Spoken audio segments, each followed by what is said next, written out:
हर महीने मुझे माईगॉव और नमो ऐप पर आपके ढेरों संदेश मिलते हैं।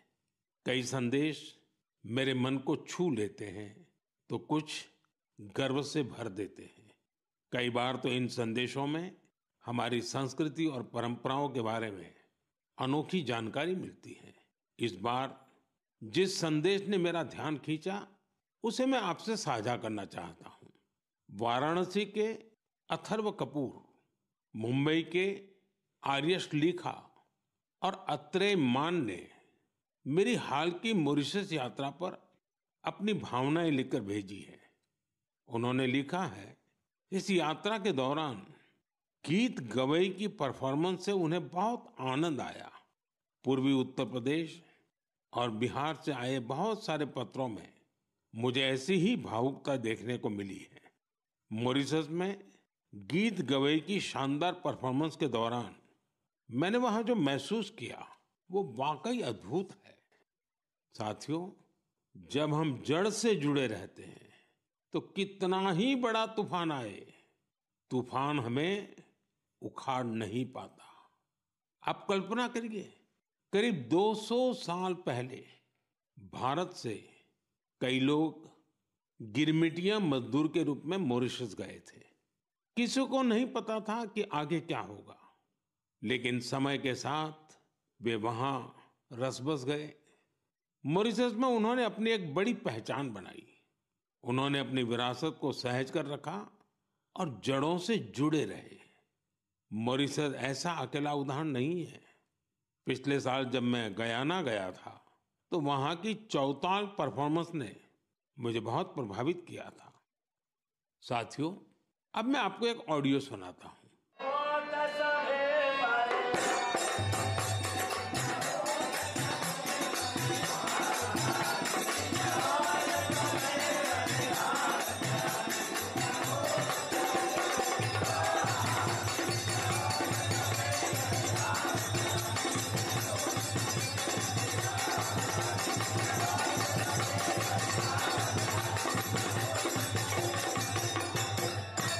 आप जरूर सोच रहे होंगे कि ये तो हमारे देश के किसी हिस्से की बात है, लेकिन आपको यह जानकर हैरानी होगी कि इसका संबंध फिजी से है। यह फिजी का बहुत ही लोकप्रिय फगवा चौताल है। ये गीत और संगीत हर किसी में जोश भर देता है। मैं आपको एक और ऑडियो सुनाता हूँ।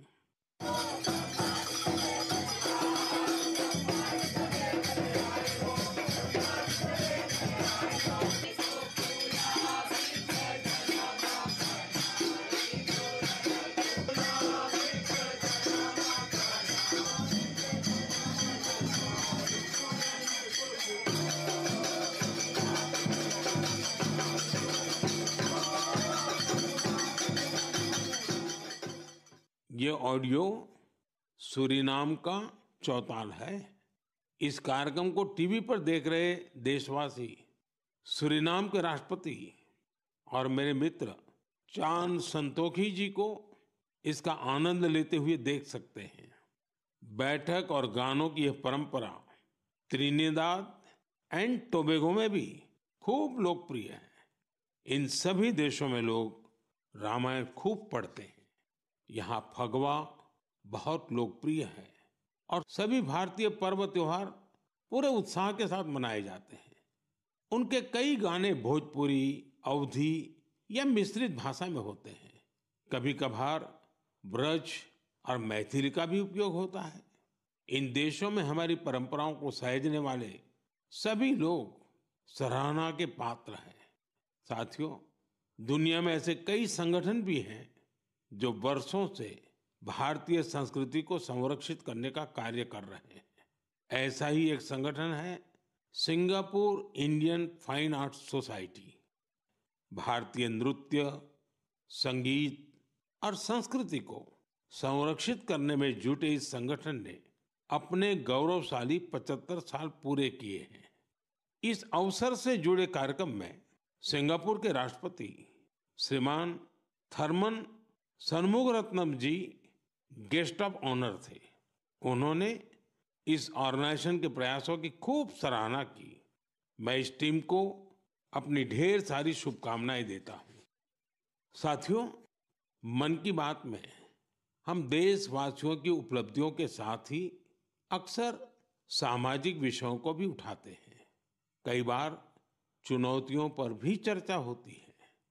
इस बार मन की बात में मैं एक ऐसी चुनौती के बारे में बात करना चाहता हूं जो सीधे हम सब से जुड़ी हुई है। ये चुनौती है टेक्सटाइल वेस्ट की। आप सोच रहे होंगे, ये टेक्सटाइल वेस्ट क्या नई बला आ खड़ी हुई है?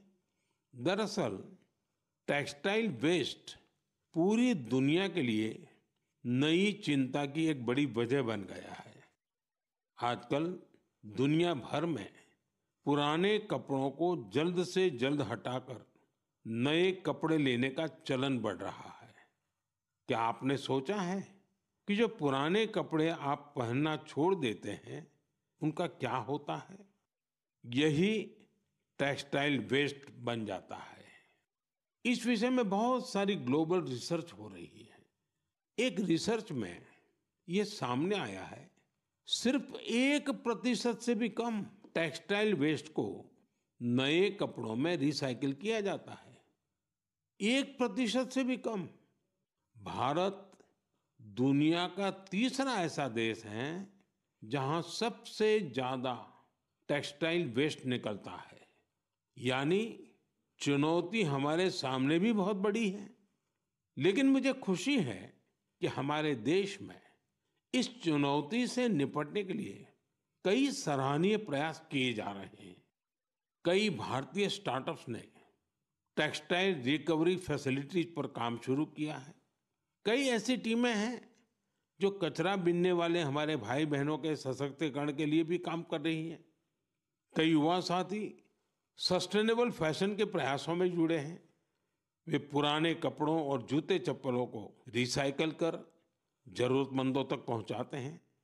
टेक्सटाइल वेस्ट से सजावट की चीजें, हैंडबैग, स्टेशनरी और खिलौने जैसी कई वस्तुएं बनाई जा रही हैं।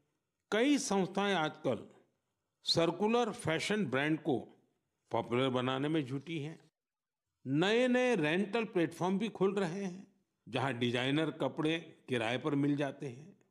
कुछ संस्थाएं पुराने कपड़े लेकर उसे दोबारा उपयोग करने लायक बनाती हैं और गरीबों तक पहुंचाती हैं। साथियों, टेक्सटाइल वेस्ट से निपटने में कुछ शहर भी अपनी नई पहचान बना रहे हैं।